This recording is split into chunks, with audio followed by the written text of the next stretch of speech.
Głównym założeniem mojej nowej serii filmów ma być lepszy kontakt z widzem, a zatem dzisiejszy odcinek poświęcam odpowiedziom na kilka ostatnich komentarzy i pytań, które pojawiły się na naszym kanale. Opowiedz swoją historię, jak wyjechałeś do US. To jest bardzo osobista historia. Już kilka razy się do niej przymierzałem i myślę, że dojrzewam do tego i kiedyś na pewno ją opowiem. Chcę zrobić ten film, aczkolwiek odkrywam, że jest to bardzo... Odkrywam, jak jest to zadziwiające, że cały czas jestem po drugiej stronie kamery i potrafię wyciągać te wszystkie osobiste historie z ludzi, z którymi rozmawiam wielokrotnie.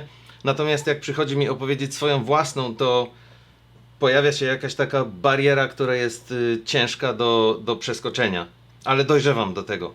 Słuchaj stary, może zrobiłbyś odcinek na temat klinik aborcyjnych w USA? No, na pewno. Jeszcze tylko tego mi brakuje. Jakbym nie dość zamieszania narobił ostatnim filmem o paradzie w Nowym Jorku, to jeszcze teraz sobie dodam temat aborcji, żeby odsiać kolejne 50% subskrybentów. Także nie spodziewałbym się tego tematu na naszym kanale w najbliższym czasie. Jak czuje się Bloni? Może jakieś uaktualnienie stanu zdrowia? Jednak wszyscy na pewno trochę się martwimy. No, bardzo to miło z waszej strony i z twojej strony, że się martwisz i mówisz w imieniu reszty, że się wszyscy martwicie. Pozwolimy Bloni samej odpowiedzieć na to pytanie. I have one more month of chemotherapy left, so just one more session. I just had the last one last Monday, is that right? And after that, things should go back to the way they were before. I have a lot of congestion in my lungs, what the radiation oncologist said. But my opinion is that after chemo is over, the congestion and all of those problems will go away.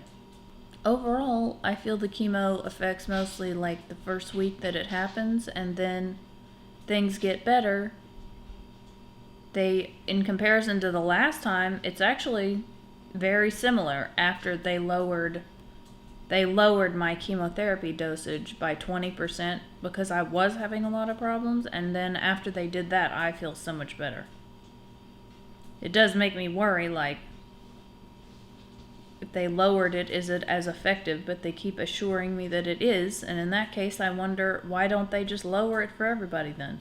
Bardzo prosiłbym o uaktualnienie. Jest to reakcja na moje pytanie, czy powinienem nagrać wideo na temat możliwości legalnego pobytu w Stanach, legalnego wjazdu do Stanów albo zalegalizowania się w sytuacji, kiedy przebywa się tutaj bez statusu imigracyjnego, a zatem ten odcinek również nadchodzi niedługo.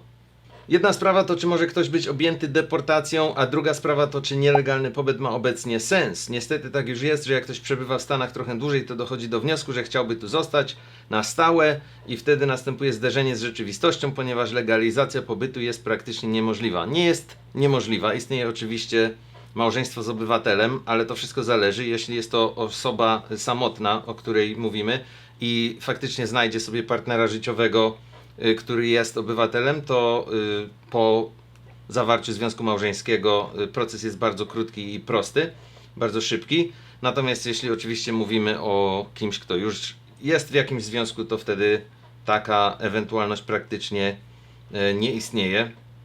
Chociaż Polacy oczywiście, jak i wiele innych ludzi, potrafią znaleźć drogę i coś wykombinować, ale wchodzimy tutaj w bardzo ciemne strefy nielegalnego wykorzystywania systemu, więc nie będziemy podejmować dalej tego tematu. Chociaż tak prawdę mówiąc, to dla nikogo nie jest tajemnicą, że małżeństwa o zieloną kartę odbywały się tutaj od lat i odbywają się nadal.